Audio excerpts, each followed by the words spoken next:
Hello students, welcome to the gravity classes. आज आपको जैसे पता है अभी एक दो दिन पहले ही आईसीएसई बोर्ड का रिज़ल्ट आया है संडे को 14 मई को। और लखनऊ में आईसीएसई बोर्ड में बच्चों ने काफ़ी अच्छा परफॉर्म किया है। प्रीवियस ईयर्स के कंपैरिजन में काफ़ी अच्छा रिज़ल्ट रहा है ये। जो काफ़ी बच्चे 99% को टारगेट करते हैं, जो मैजिकल फिगर है आसानी से अचीव नहीं होता है। 95, 96, 97 तक तो बच्चे आ जाते हैं आसानी से, लेकिन वो जो 97 या 95 टू 99 का गैप है वो आसानी से फिल नहीं होता है। तो यहाँ पे आज हमारे साथ 3 बच्चे हैं जिन्होंने 99.4% सिक्योर किया है मार्क्स। सार्थ तिवारी, रितिशा पाठक और रितिज पाठक। ये तीनों ही बच्चे ग्रेविटी क्लासेस में करंटली भी पढ़ रहे हैं। 11th क्लास के लिए अपने जेई के लिए प्रिपेयर कर रहे हैं और इन्होंने 9-10 क्लासेस में भी ग्रेविटी क्लासेस में सर्विसेज ली, यहाँ पे पढ़ाई की। तो आज हम इन तीनों बच्चों से जानेंगे कि इनकी जर्नी जो 99.4 की है, जिसने इनको AIR 3rd पोजीशन दिलाई है, यानी ऑल ओवर इंडिया में आईसीएसई बोर्ड का जो रिज़ल्ट निकला है उसमें जो रैंक आई है, टॉप रैंक्स हैं, उसमें ये ऑल इंडिया रैंक 3 पे हैं ये तीनों बच्चे। तो आज इनसे जानेंगे हम कि ऐसा क्या इन्होंने अपनी प्रिपरेशन में स्पेशल किया है जो बाकी बच्चे जो अब 10th में आए हैं उनको जानने की ज़रूरत है, ताकि वो भी ये जो 99 का मैजिकल फिगर है उसको क्रॉस कर सकें, अचीव कर सकें और अपनी पढ़ाई को एक नया शेप दे सकें, जिससे कि एक प्रोडक्टिविटी के साथ में वो पढ़ाई कर सकें। तो मैं सबसे पहले इन तीनों बच्चों को कंग्रेचुलेट करना चाहता हूं कि उन्होंने जो मेहनत की है उनको उसका रिज़ल्ट मिला। मैं सबसे पहले सार्थ से बात जानना चाहूँगा कि सार्थ ने जैसे कि ग्रेविटी क्लासेस में पढ़ाई की और स्कूल भी मैनेज किया, इवनिंग में यहाँ पे आके क्लासेस भी करते थे। तो क्या चीज़ें थी जो इन्होंने स्पेशल की हैं, क्या हेल्प हुई इनको ग्रेविटी में, ऐसा इवनिंग में आकर इनको क्या ऐसी असिस्टेंस मिल रही थी एक्स्ट्रा, जिसके लिए ये न सिर्फ अपना टाइम डिवोट कर रहे थे जो कि बहुत कीमती था, बल्कि शाम को मैनेज करना स्कूल के साथ साथ स्कूल का होमवर्क, स्कूल की पढ़ाई और उसके बाद फिर इवनिंग में आना और उसको कॉन्टीन्यूसली सस्टेन करना, वो बच्चा तभी कर पाएगा जब उसको कोई स्पेशल चीज़ ऐसी मिल रही हो इवनिंग में। इवनिंग में क्लासेस करने से फ़र्स्ट ऑफ ऑल मेरे कॉन्सेप्ट्स बहुत ही क्लियर हो गए। सो बोर्ड्स के लिए कॉन्सेप्ट्स क्लियर होना बहुत ज़रूरी है, क्योंकि आपको पता नहीं किस टाइप के क्वेश्चंस आएंगे, और अगर आपके कॉन्सेप्ट्स ऑन टॉप रहेंगे तब आप कोई भी टाइप का क्वेश्चन आंसर कर पाएंगे। एंड इसमें ग्रेविटी ने बहुत हेल्प की है। मेरे रेगुलर टेस्ट भी कंडक्ट किए जाते थे, जिससे मेरे राइटिंग प्रैक्टिस हो गई थी और मेरे लिए बोर्ड्स एक टेस्ट की तरह ही था। Thank you sir. ओके, तो रितिज और रितिशा, सेल्फ स्टडी कितनी इम्पॉर्टेंट है इस स्कोर को अचीव करने में? नो डाउट स्कूल कोचिंग्स में गाइडेंस मिलती है, लेकिन सेल्फ स्टडी कितना इम्पॉर्टेंट रोल प्ले करती है? क्या बिना सेल्फ स्टडी के भी पॉसिबल है कि सिर्फ हम स्कूल कोचिंग कर लें और सेल्फ स्टडी ना करें तो भी क्या ऐसे स्कोर्स लाए जा सकते हैं? नहीं, सेल्फ स्टडी तो बहुत इम्पॉर्टेंट है। सेल्फ स्टडी के बिना हम लोग कॉन्सेप्ट्स को उतना अच्छे से ग्रास्प नहीं कर पाते हैं। 1 बार 2 बार 3 बार रिवीजन हम लोग को आके करना चाहिए घर पे जब वो चीज़ पढ़ाई जा रही है। फिर उसके बाद उसको हर एक हफ्ते पे उसका फिर से रिवीजन करना चाहिए, ताकि वो चीज़ दिमाग में बैठ जाए। और कॉन्सेप्ट्स पे ज़्यादा फोकस करना चाहिए, लाइक फिज़िक्स, केमिस्ट्री और बायो है, इन सब सब्जेक्ट्स में, जो भी साइंस सब्जेक्ट्स हैं, मैथ्स भी है, उसमें आपको हर क्वेश्चन में उसका क्वेश्चन को पढ़ते आपको समझ में आना चाहिए इसमें हमें कौन सी चीज़ अप्लाई करनी चाहिए। तो रितिज से पूछते हैं कि रितिज कितने घंटे सेल्फ स्टडी को देते थे स्कूल और कोचिंग वगैरह के बाद? सर वैसे तो हर एक बच्चे की अलग अलग रिक्वायरमेंट होती है, लेकिन कोशिश करनी चाहिए कि मैक्सिमम जितना टाइम निकाल सके उतना टाइम आप निकालें सेल्फ स्टडी के लिए। मैंने भी ऐसा कोई बाउंड फिगर नहीं रखा था, लेकिन जितना टाइम मिलता था मैं उतना कोशिश करता था, एवरेज 6 आवर्स डेली। तो जैसे कि अभी आपने सुना कि सेल्फ स्टडी बहुत ज़्यादा इंपॉर्टेंट रोल प्ले करती है। सबसे पहले कॉन्सेप्चुअल क्लैरिटी है और उसके बाद सबसे ज़्यादा ज़रूरी है सेल्फ स्टडी, क्योंकि कॉन्सेप्ट्स को दिमाग में फीड करना और स्टोर रखना पूरे लॉन्ग ईयर के लिए बहुत ज़रूरी, क्योंकि आपका एग्ज़ाम 1 साल के बाद होने वाला है। तो जो चीज़ आप जुलाई में, अप्रैल में पढ़ रहे हैं वो फिर फाइनली आप नेक्स्ट ईयर लिखने वाले हैं आके फेब में। तो उतने लंबे टाइम तक सस्टेन करना बहुत ज़रूरी है और उसके लिए रिविजन्स और सेल्फ स्टडी का बहुत इंपॉर्टेंट रोल है। अच्छा, इसमें हमें जैसे कि हम लोग देखते हैं कि बच्चे जब रिवीजन करते हैं तो कॉन्सेप्ट्स को ओरली याद करने की बहुत कोशिश होती है, पढ़ लिया है, उसकी प्रैक्टिस हमने नहीं की है, जबकि हमें पता है कि बोर्ड में हमें ओरल आंसर नहीं लिखने हैं या मतलब नहीं देने हैं। वहाँ हमें राइटिंग प्रैक्टिस अगर हमारी नहीं है तो फिर वहाँ पे हम कहीं ना कहीं नॉलेज होते हुए भी रिप्रोड्यूस नहीं कर पाएंगे। तो साथ से जानते हैं कि क्या मतलब राइटिंग प्रैक्टिस अगर ना हो तो क्या दिक्कतें होती हैं हम लोगों को, आते हुए भी क्वेश्चंस को नहीं लिख पाते हैं हम। तो ये चीज़ें मतलब कितना ज़रूरी है कि हम राइटिंग प्रैक्टिस को भी रेगुलर प्रैक्टिस में लाएं। फॉर माई केस मेरे लिए तो राइटिंग प्रैक्टिस मेरा पूरा रूटीन का पार्ट था। मैं कभी भी कोई चैप्टर रीड करता था तो साथ में एक रफ पेज रखता था, ताकि कोई भी कीवर्ड हो तो मैं उसको बस स्क्रिबल कर देता था ताकि वो मेरे दिमाग में बैठ जाए। और जो भी इंपॉर्टेंट आंसर्स होते थे या डेफिनेशंस होते थे मैं उनको हाईलाइट करके चैप्टर ख़त्म होने के बाद ज़रूर लिखता था, ताकि वो एक बार एम्बेड हो जाए मेरे दिमाग पे। एंड उसके अलावा मेरे पेरेंट्स ने मेरा सपोर्ट किया, तो उनने मुझे चीज़ें दिलाई जैसे वाइट बोर्ड्स, और उस पर भी मैं प्रैक्टिस करता था और मतलब पढ़ाने की कोशिश करता था, उससे भी मेरा रिवीजन हो जाता था। तो एक इम्पॉर्टेंट चीज़ बताई इन्होंने कि जब हम दूसरे को सिखाने पढ़ाने की कोशिश करते हैं तो वो हम तभी कर पाएंगे जब हमें वो चीज़ क्लियर है, और उस टाइम पे पता भी चलता है कि वो चीज़ कितनी क्लियर है हमको। तो राइटिंग प्रैक्टिस एक रेगुलर हैबिट में होना बहुत ज़रूरी है। आप लोगों ने राइटिंग प्रैक्टिस को कितना, जैसे कि जब रिवीजन करते हैं कोई भी कॉन्सेप्ट आपने स्कूल में पढ़ा या इवनिंग कोचिंग में पढ़ा, तो उसके बाद इवनिंग में आकर एक होता है कि उसको हमने पेजेस पलट के देखने लगे, हमें रिवाइज हो रहा है। दूसरा ये हो रहा है कि ना सिर्फ हमने पेजेस पलट के देखे बल्कि फिर बंद करके उसको अपने वर्ड्स में लिखने की कोशिश की कि कितना हमें रिटेन है। तो क्या इस तरह की भी प्रैक्टिस आप लोग करते थे रेगुलरली? हाँ, एक बार आप चैप्टर को पढ़िए, उसको समझिए, फिर उसके बाद उसके नोट्स बनाने की खुद से कोशिश कीजिए कॉपी बंद करके। तो उससे आपको पता चलेगा हाँ कहाँ कहाँ हमें पता है कि ये चीज़ हमें याद थी, और कुछ चीज़ें नहीं भी याद आती हैं तो उसको आप नहीं लिख पाएंगे पहली बार में, पर दूसरी बार में जब आप रिवाइज़ करेंगे फिर लिखेंगे तो आपको धीरे धीरे वो लिखने से ही याद हो जाएगी। सारे स्पेलिंग्स और सारे कीवर्ड्स आपको फिर वो बहुत लॉन्ग टाइम के लिए याद रहेंगे। तो ये मतलब राइटिंग प्रैक्टिस की इम्पोर्टेंस आप लगातार देख रहे हैं कि राइटिंग प्रैक्टिस के लिए इन लोग मतलब तीनों ही बच्चे जो हैं वो एम्फेसाइज कर रहे हैं इस पे कि राइटिंग प्रैक्टिस बहुत ज़रूरी रहती है। आप कितना राइटिंग प्रैक्टिस को इम्पोर्टेंस देते थे? सर राइटिंग प्रैक्टिस तो बहुत इंपॉर्टेंट है, स्पेशली थ्योरेटिकल सब्जेक्ट्स में, जैसे बायो हो गया, हिस्ट्री हो गया। मैथ्स में भी अगर आप जैसे देखें सोल्यूशंस आप घर पे कर लेते हैं रफ कॉपी में, तो आपको एग्जाम टेम्परामेंट में जिस तरह से आपको वहाँ बैठ के हॉल में आपको लिखना होता है आंसर लिमिटेड टाइम के अंदर, तो आपके सोल्यूशंस उतने इफेक्टिव नहीं हो पाएंगे। जितनी आप प्रैक्टिस करेंगे घर पे किसी भी कोर्स सब्जेक्ट की राइटिंग प्रैक्टिस, उतना ही आपको वहाँ पर हेल्प करेगा, एग्जाम में आपको अपने आप रिजल्ट शो होगा। अच्छा, एक और बहुत बर्निंग क्वेश्चन रहता है बच्चों का जब बच्चे 10th में आ जाते हैं तो कि कीवर्ड्स टीचर्स लगातार बताते रहते हैं कि अगर आप कीवर्ड्स नहीं लिखेंगे तो आपको कितनी भी नॉलेज हो आप आंसर्स वैसे नहीं लिख पाएंगे जैसे बोर्ड में रिक्वायरमेंट है। और आप मार्किंग स्कीम बोर्ड की जो रहती है उसमें यही क्राइटेरिया भी रहता है कि वो हर स्टेप पे मार्क देते हैं आपको। तो अगर आप कीवर्ड्स मिस करते हैं तो ये कीवर्ड्स का क्या मिस्ट्री है, कीवर्ड्स किसे कहते हैं, हम तीनों से जानना चाहेंगे। ये तीनों लोगों ने कीवर्ड्स को लेकर क्या समझा है और कैसे उसकी प्रैक्टिस की है। तो सार्थ बताएं सबसे पहले। कीवर्ड्स के नाम से ही पता चलता है वो बहुत इंपॉर्टेंट वर्ड होते हैं, वो उन्हीं वर्ड से आप कॉन्सेप्ट्स को डिफ़ाइन कर सकते हैं। यहाँ ग्रेविटी में और स्कूल में दोनों ने टीचर्स ने मुझे इंपॉर्टेंट कीवर्ड्स के बारे में बताया था, एंड उनने बोला था कि अगर ये कीवर्ड्स होंगे तब मेरा answer best suitable answer consider होगा, एंड उसको करेक्ट होने की चांसेस 100% होगी। और अगर कीवर्ड नहीं होगा तब वो ड्रास्टिकली कम हो जाता है आपका आंसर, फिर एग्जामिनर के मूड पे डिपेंड करता है। और मेरे टीचर्स जो थे उनने मुझे बताया कि ये कीवर्ड्स है, ये इंपॉर्टेंट है और तुमको इनको याद रखने की कोशिश करनी चाहिए। तो जैसे मैंने पहले बोला था, मैं हमेशा अपने कीवर्ड्स को लिख लेता था ताकि मेरे दिमाग में वो आ जाए।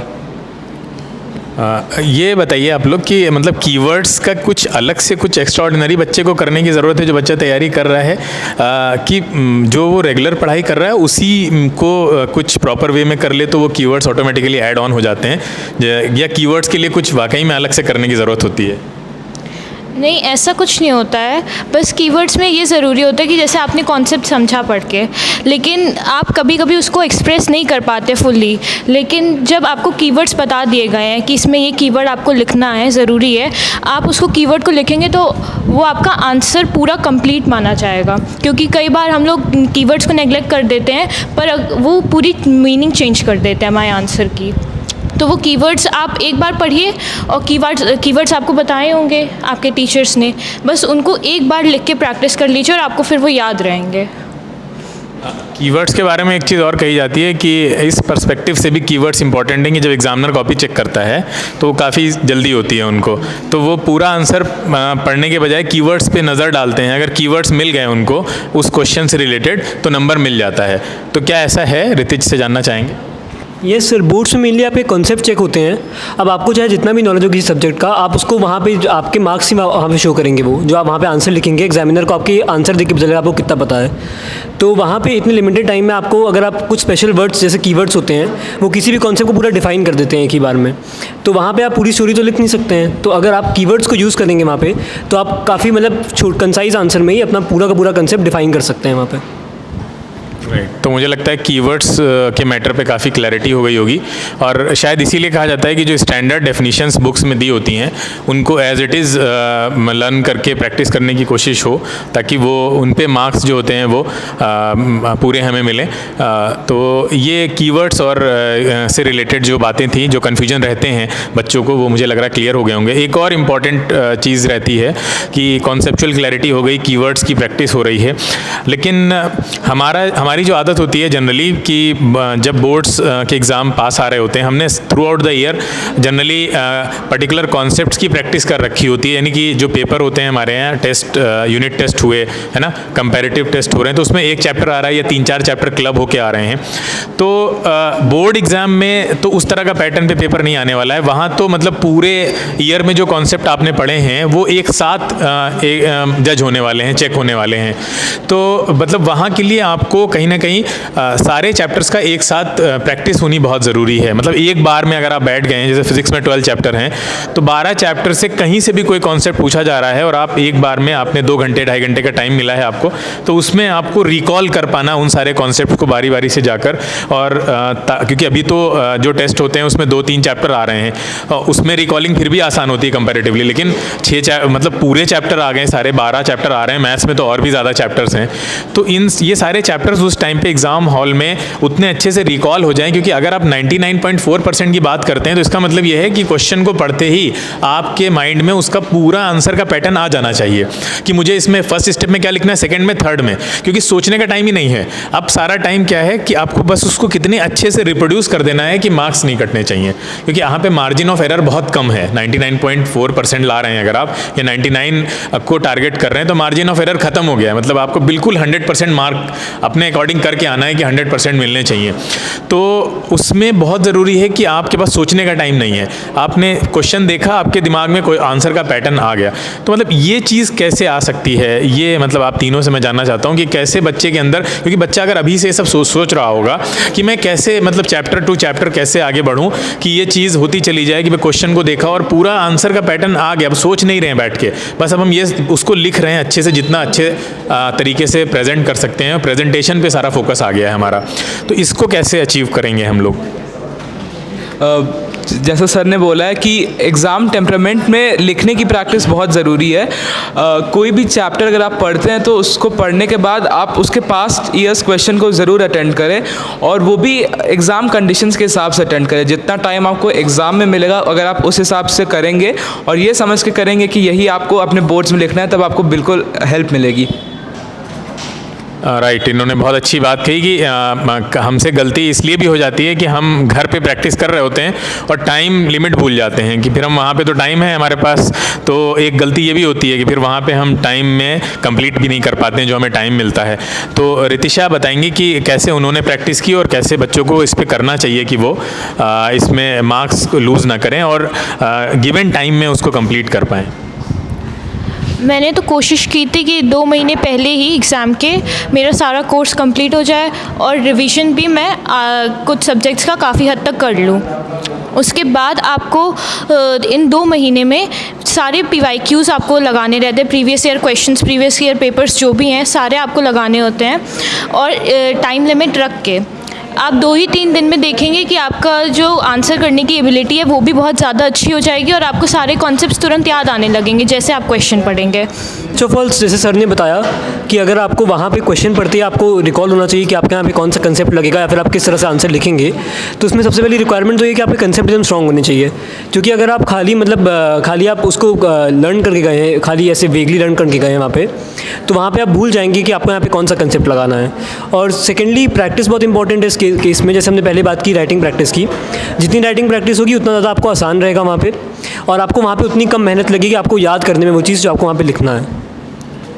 यहाँ पे कंक्लूजन हमारे सामने निकल के आ रहा है कि आप अल्टीमेटली अगर आपका गोल है कि मुझे वो 99% के मैजिकल फिगर पे जाना है, और तो उसके लिए सबसे ज़रूरी चीज़ ये है कि फिर जो भी सिलेबस है उससे रिलेटेड जो भी क्वेश्चन आएंगे तो उसका आंसर आपके माइंड में आ जाना चाहिए, तुरंत रिकॉल हो जाना चाहिए।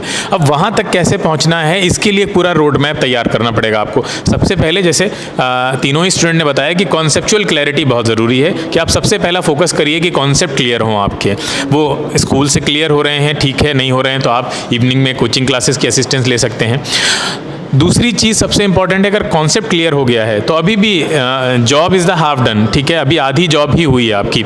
तो अब उसके बाद जो सबसे इंपॉर्टेंट चीज़ है वो ये कि उस कॉन्सेप्ट को आप कितना रिप्रोड्यूस कर पा रहे हैं। अगर उसको लिखने की बात आती है तो उसको लिखना है, हमें प्रॉपरली लिखना है। अभी जो भी चैप्टर्स चल रहे हैं तो उसमें हमें टॉपिक वाइज ये सारी चीज़ें करते हुए चलना है, और उसकी प्रैक्टिस करनी है कि हम उसको क्या लिख पा रहे हैं, बिना देखे हम लिख पा रहे हैं। क्योंकि रिवीजन सबसे बेस्ट फॉर्म ऑफ रिवीजन ये होता है कि आप खुद का टेस्ट लें, कि आपको अगर कोई कॉन्सेप्ट आता है, लेट सपोज आपको रिफ्रैक्शन आता है कि भाई रिफ्रैक्शन थ्रू प्लेन सरफेस आप पढ़ रहे हैं और उसमें आपने स्नेल्स लॉ पढ़ा है, तो भाई स्नेल्स लॉ को आप कैसे लिख पा रहे हैं, क्या होता है स्नेल्स लॉ।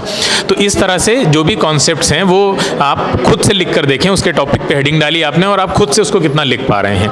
इसको बोलते हैं खुद का टेस्ट लेना।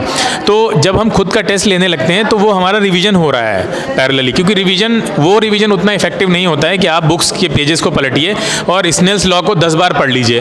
वो स्नेल्स लॉ को आपके माइंड में उतना स्ट्रांगली इम्बेड नहीं करेगा कंपैरेटिवली उसके कि आप स्नेल्स लॉ को 2 बार 3 बार लिख लीजिए। तो वो 2 बार 3 बार 4 बार लिखना ज़्यादा इफेक्टिव है, रादर देन आप 10 to 15 टाइम्स उसको रीड करें, है ना। तो ये चीज़ बहुत ज़रूरी है। अगर हम ये पहले दिन से करने लग जाएं कि लिखने की हैबिट, हम लिखने से डरते हैं, हम चाहते हैं ओरल हमारा कोई सुन ले। ये जनरली बच्चों की हैबिट होती है कि सुन लीजिए, लिखवाइए मत। रीज़न क्या होता है, क्योंकि लिखने में प्रॉब्लम होती है। प्रॉब्लम इसलिए क्योंकि वो सॉलिड नहीं है अभी अंदर से, ये समझ नहीं आता है, ब्लैंक पेपर सामने आ गया तो मैं क्या लिखूँ। लेकिन अगर हम इसी प्रॉब्लम से ओवरकम करना चाहते हैं तो हमको उसी चीज़ को बार बार फेस करना है जिससे हम डर रहे हैं, वो है टेस्ट। तो आप खुद का टेस्ट लीजिए, अपना घर में लीजिए आप, तो फिर स्कूल में कोचिंग में होने वाले जो यूनिट टेस्ट हैं उनसे भी आप नहीं डरेंगे। एक सर्वे भी हो चुका है कि वो कौन से बच्चे हैं जो हर एग्ज़ाम में सबसे अच्छे मार्क्स लाते हैं, चाहे वो स्कूल एग्ज़ाम हो, चाहे वो बोर्ड एग्ज़ाम हो, या और जो कॉम्पिटिटिव लेवल के एग्ज़ाम्स होते हैं ऑल ओवर द वर्ल्ड।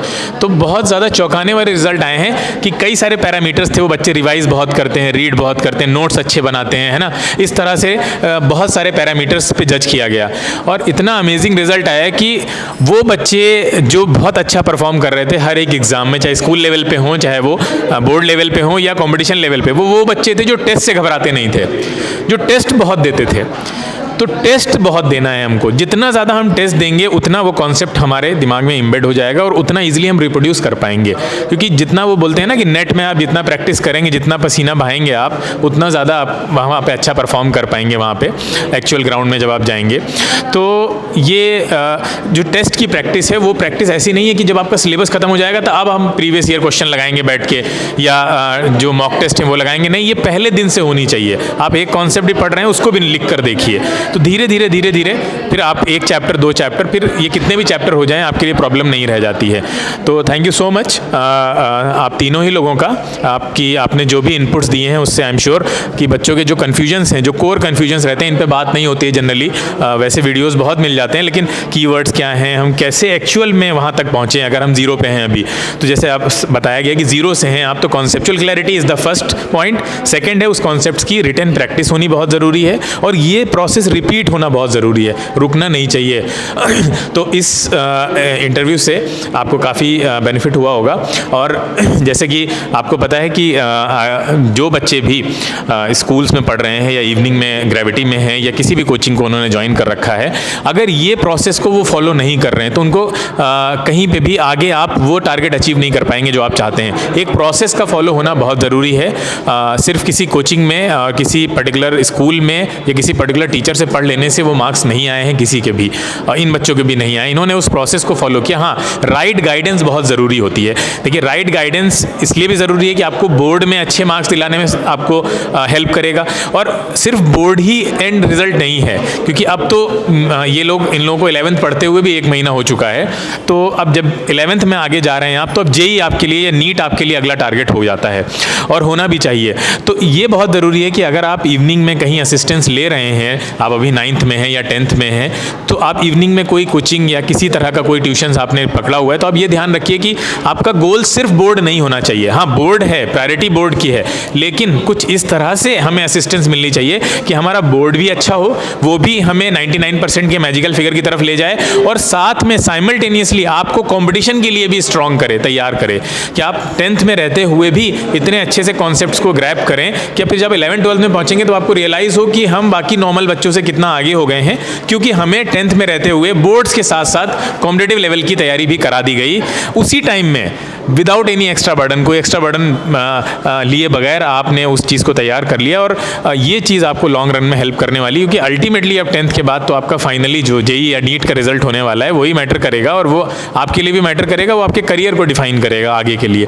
तो जब भी किसी कोचिंग के लिए डिसाइड करें तो ये चीज़ को बहुत ध्यान रखें। इसीलिए फाउंडेशन कोचिंग्स का रोल बहुत बढ़ जाता है, जो जेई नीट फाउंडेशंस चलाते हैं अपने यहाँ पे। अगर आप वहाँ से 9th-10th की प्रिपरेशन कर रहे हैं, जैसे ग्रेविटी की मैं बात कर रहा हूँ, तो ग्रेविटी में यही एक एडेड एडवांटेज है कि यहाँ पे बोर्ड्स पे इक्वल फोकस है। इक्वल क्या मतलब, स्पेशल फोकस है, उसका रिजल्ट आपके सामने है। जो बच्चे यहाँ पे 99 और भी बच्चे हैं जिन्होंने 99%, 99.2, 99.4 इस तरह के जो आपके माइलस्टोन है उनको अचीव किया है, और साथ में उनका फाउंडेशन भी 10th में 9th में रहते हुए 11th-12th का फाउंडेशन काफ़ी स्ट्रॉन्ग हुआ है, जो अब ये फील कर पा रहे होंगे। एक लास्ट सवाल मैं इन तीनों से यही करूँगा कि आप उस पर क्या कहना चाहेंगे कि कितनी हेल्प होती है अगर आप थोड़ा एक्स्ट्रा 10th में 9th में 10th में रहते हुए थोड़ा सा एक्स्ट्रा एफर्ट इस पर जब आपको लगाया जाता है, आपको गाइडेंस दी जाती है, तो अब उसको पिछले 1 महीने में आपने काफ़ी फील किया होगा। सार्थ से मैं जानना चाहूँगा कि कितनी हेल्प हो रही है, क्योंकि अब तो 10th का जो सिलेबस था वो डायरेक्टली हेल्प नहीं कर रहा होगा कोई, अब वो चीज़ हेल्प हो रही होगी कि हाँ, वहाँ रहते हुए आपको 11th-12th की एडवांस लेवल की कितनी गाइडेंस मिली है, तो वो अब आप उससे कितना फ़ायदा उठा रहे हैं। यस सर, सर ने जैसे बताया कि 10th के पोर्शन में या सिलेबस में और 11th-12th और कंपटीशन के सिलेबस में बहुत ही वास्ट डिफरेंस है। नियरली 10 टाइम्स वो सिलेबस होता है। तो अगर आप 10th से ही आदत डाल लेंगे एक्स्ट्रा पढ़ने की और कुछ कॉन्सेप्ट्स वहाँ के स्ट्रॉन्ग कर लेने की 10th और 9th में, तो आपको 11th में बहुत हेल्प मिलेगी। मैं जब ग्रेविटी में था तो मेरे लिए क्लासेस होती थी जिसमें सर हम लोग को एक्स्ट्रा पढ़ाते थे 11th का, और अब मैं जब 11th में आया हूँ तो मुझे उसका इम्पोर्टेंस अब समझ आया, क्योंकि जब क्लास में सर कोई समझाते तो मुझे लगता है कि मेरा सेकंड टाइम रिवीजन हो रहा है और ये बहुत हेल्प कर रहा है। हाँ, ऋतिज और ऋतिशा, ये सार्थ जिस बैच की बात कर रहे हैं, यहाँ पे 10th के 9th के बच्चों के लिए एक स्पेशल बैच भी चलाया जाता है। जो बच्चे अपना नॉर्मल लेवल पे, बेसिक लेवल पे बहुत अच्छा कर रहे होते हैं, वो बच्चे स्पेशल बैच का पार्ट बनते हैं। उस बैच में प्रॉपरली बच्चों को 11th-12th के वो कॉन्सेप्ट्स जो रिलेट करते हैं 9th से। देखिए, 9th का जो कॉन्सेप्ट है, जो सिलेबस है, वो 11th से काफ़ी मैच करता है, इसी तरह 10th का 12th से काफ़ी मैच करता है। तो वो जो रिलेटेबल टॉपिक्स हैं उनके बारे में उन बैचेस में पढ़ाया जाता है। आप भी अगर ऐसे बैचेस का बेनिफिट लेना चाहते हैं तो आप उनके बारे में इंक्वायरी कर सकते हैं ग्रेविटी में आकर। मैं ऋतिज और ऋतिशा से भी जानना चाहूँगा कि जो सार्थ ने भी बताया, वो कितना हेल्प कर रहा है आप लोगों को अभी 11th में आकर। 10th और 11th में काफ़ी डिफरेंस होता है। 11th का सिलेबस कंपैरेटिवली 10th से बहुत ज़्यादा होता है। अगर आप पहले से 10th में थोड़ा 11th के कुछ पार्ट्स जो अभी आप पहले से पढ़े हुए हैं, उसी का थोड़ा एक्स्ट्रा अगर आप करने की कोशिश करते हैं तो आपको 11th में काफ़ी आसानी होती है, आप चीज़ों को अडेप्ट कर पाते हैं ईज़िली। अगर कोई 10th में 11th का कुछ नहीं पढ़ा है और फिर 11th में किसी कोचिंग को ज्वाइन करता है या 11th में अपनी खुद से तैयारी करने की कोशिश करता है, तो उसको पहले 1 महीना अडेप्ट करने में ही लग जाता है उन सब चीज़ों में। अगर आप पहले से कोशिश कर रहे हैं तो आपको ये सब समस्या नहीं आएगी। और दूसरी बात ये है कि कुछ क्वेश्चंस में मल्टीपल कॉन्सेप्ट्स लगते हैं, एक कॉन्सेप्ट से आपसे वो क्वेश्चन नहीं हो रहा है, ज़्यादा टाइम ले रहा है। अगर आपको कुछ और कॉन्सेप्ट्स पता होंगे जिससे ऑब्जर्वेशन से ही वो क्वेश्चन जल्दी हो जाएगा, तो उससे आपका टाइम भी बचेगा और प्लस आपको वो कॉन्सेप्ट और जल्दी अच्छे से समझ में भी आएगा। ऋतिज, आपको कितना हेल्प हो रही है? पहले जो आपने एफर्ट डाले, जो इन्वेस्टमेंट किया, उसका कुछ रिजल्ट मिल रहा है अब? एक्चुअली में बात ये होती है कि जब कोई बच्चा 11 में आता है तो उसको काफ़ी समय लग जाता है ग्रास्पिंग पावर डेवलप करने में, क्योंकि सिलेबस बड़ा होता है और सिलेबस की कॉम्प्लेक्सिटी भी ज़्यादा होती है। तो अगर आपको कोई भी कंसेप्ट नया पढ़ना है तो आपको काफ़ी समय लग जाता है एज़ कम्पेयर टू जब आप 10th में थे, आपने जो कंसेप्ट पढ़ रहे थे।